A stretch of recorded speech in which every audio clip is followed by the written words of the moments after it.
મારું નામ સૂર્યાબેન પટેલ છે. હું સેટેલાઇટ જોધપુરમાં રહું છું. મારું ઓપરેશન 4 વર્ષ પહેલાં કરવામાં આવ્યું હતું, પરંતુ એમાં એક પગમાં ઇન્સ્પેક્શન આવ્યું એટલે ફરી મેં ડૉક્ટર અમિત શાહને બતાવ્યું. એમની ખૂબ જ સુંદર રીતે તપાસ કરી અને મારી સારવાર કરી છે.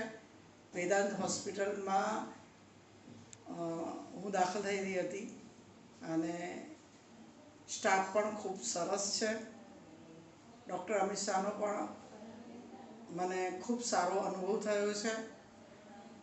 અને જો છેલ્લે કહું તો અમિત શાહ એ મારા ભૂતપૂર્વ વિદ્યાર્થી પણ હતા અને ખૂબ જ લાગણીથી એમને શિક્ષણ અને સંસ્કારને શોભાવે તેવી રીતે મારું ઓપરેશન કર્યું છે અને હું ખૂબ જ સરસ રીતે સારી થઈ ગઈ છું.